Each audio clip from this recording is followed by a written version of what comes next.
nanalo ako sa loto! Totoo ba, anak? Tumama lahat ng numero sa panaginip ko, Nay. Ay, alam mo, anak, swerte ka talaga eh. Nay, may good news din ako. Gagraduate na ako next month! Talaga ba, anak? Akala ko talaga bagsak pa rin ako eh. Buti naman at di ka na ulit ng high school. Congrats! Good luck sa college! Mga anak, may good news din ako. Sabi ng doktor, magaling na daw ako sa sakit ko. So, ibig sabihin, hindi mo na kami makakalimutan, Nay? Oo, anak. Parang sunod-sunod yung swerte natin, Nay, no? Siyempre, dahil din yan kay Lord. Sige na, anong oras na? Matulog na tayo, ha? Good night, Nay.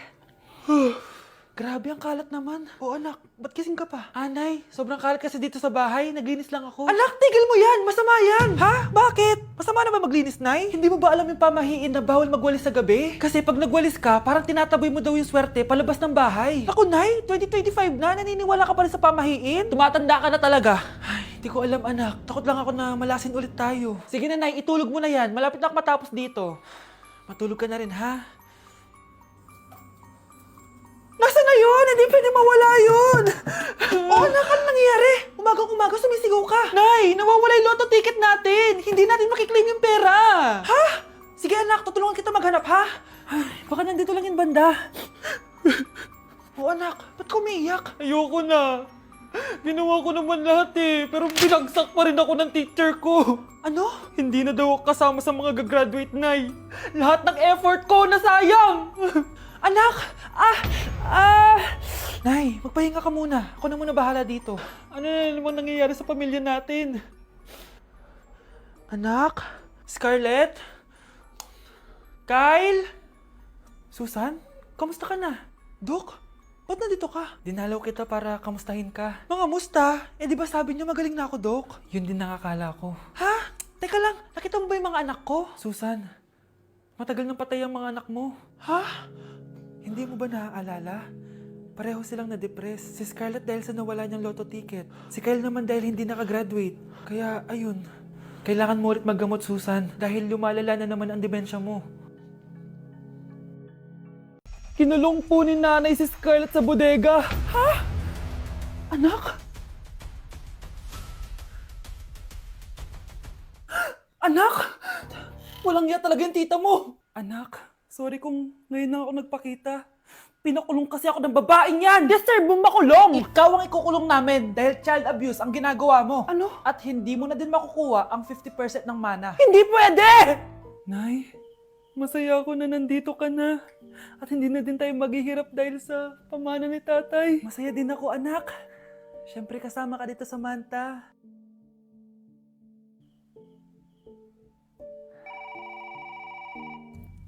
Ano ba? Bakit tawag ka ng tawag, ha? Oo, wala silang kaalam-alam. Sige na, baka mahuli pa tayo. Sa wakas, sa atin na ang mana. Maghahati tayo dito. Palayasin mo na yung mga batang yun, ha? Ako bahala. Ang galing talaga natin magpanggap date. Mga anak, aalis na tayo dito sa bahay. Lilipat tayo sa mas malaking bahay. O eto, mga gamit nyo, inimpake ko na. Talaga, Nay? Scarlett, huwag kang maniwala dyan. Nagpapanggap lang yung nanay mo. Samantha, ano yung mga pinagsasabi mo? Magjowa sila ni attorney. Sinet up nila tayo. Ganyan ba ang ugali mo, Samantha? Kaparehas ng nanay mong sinungaling? Samantha, ano ba? Kung ayaw mo sumama, edi wag. Sige! Kung totoong anak mo talaga si Scarlett, saan at kailan mo siya ipinanganak? Ang dali naman yan. Edi sa Manila.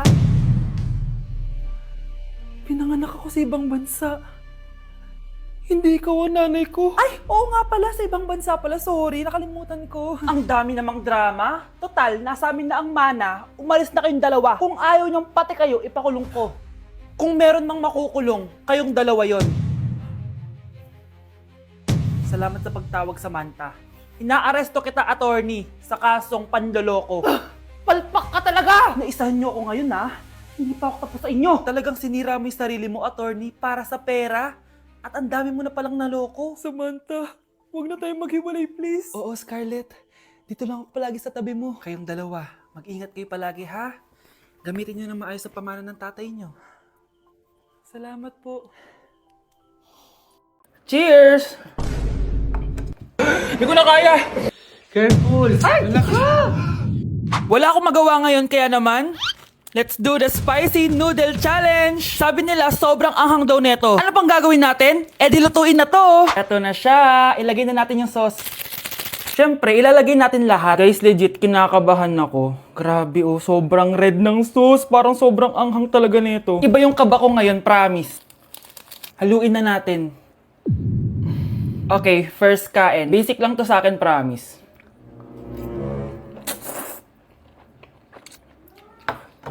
Parang wala lang. Napaka-basic. Parang level 1 lang siya. Wala siyang bahid ng kaanghangan. Guys, uubusin ko to para sa inyo.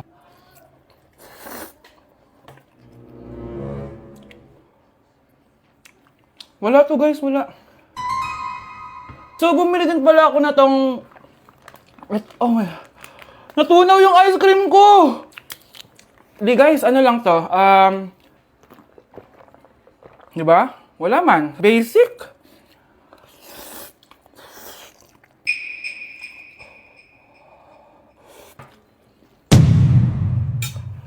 Wala naman.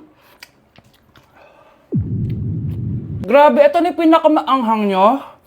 Wala to. Lalagyan ko pa ng hot sauce ha. Kasi wala siyang anghang. Cheers!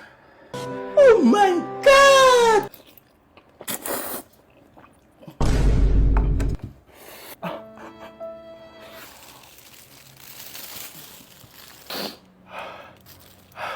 Honey Bunch!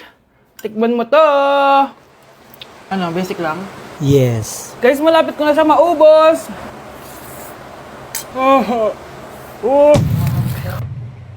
Hindi ko na kaya! Puntahan natin si Honey Bunch. Feel ko nagsusuka na siya sa CR. Bunch! Ano? Ano yan? Guys, pingi. Sobrang anghang. Oh, careful. Careful. Ay! Wala ka! Ay! Ay! Next challenge tayo ng spicy. Ayoko na. Mga anak ko, I got a new bag. Nay, bumili ka na naman? Ilang araw na tayong walang makain. Tapos inunan mo pa yan? Nay, nagugutom na ako. Kayong dalawa, wala kayong karapatang magreklamo ha? Alak lang naman kayo ng tatay niyo sa una niyang asawa. Tatawag ko kay tatay. Akin na yung cellphone mo. Hindi mo na ito makukuha sa akin. Ate, natatakot na ako sa kanya. Oh, ito, kumain ka na. Ate, ganito na lang ba talaga buhay natin? Hindi. Hahanap ako ng paraan para makausap si tatay. Love, padala ka naman ng 50,000, oh. Magbabayad kasi ako ng tuition ng mga anak mo. Tapos, ang dami pa nilang pinapabili. Tay, hindi totoo yan! Sinungaling siya! Wala na siya. Akala mo talaga makakasumbong ka? Talagang sinusubukan mo ko, ha? Walang iya ka talaga, tita! Ayan, diyan kayo nababagay. Ikukulong ko kayo dito. Wala akong pake kung anong mangyari sa inyo. Tay, tulungan mo kami. Ate, mamamatay na ba tayo dito? Tiwala lang, Kyle. Kakayanin natin to. Kyle? Ang taas ng lagnat mo. Tita, tulong! Dali natin sa hospital si Kyle! Ang ingay naman ng mga yun. May bago na naman akong bag. Kyle! Delivery po. Salamat naman, dumating na yung bago ko cellphone.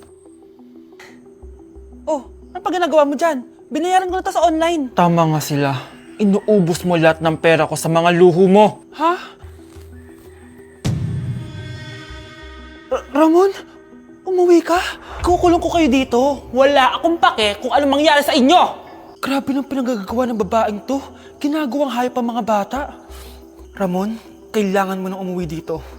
Walang iya talaga yung si Rosa. Lumayas ka na dito, ha? Ayaw ko makita yung pagmumukha mo. Tsaka lahat ng mga pinambibili mo, bayaran mo to sa akin. Tapos na ang maliligayang araw mo. Scarlett! Scarlett! Tay!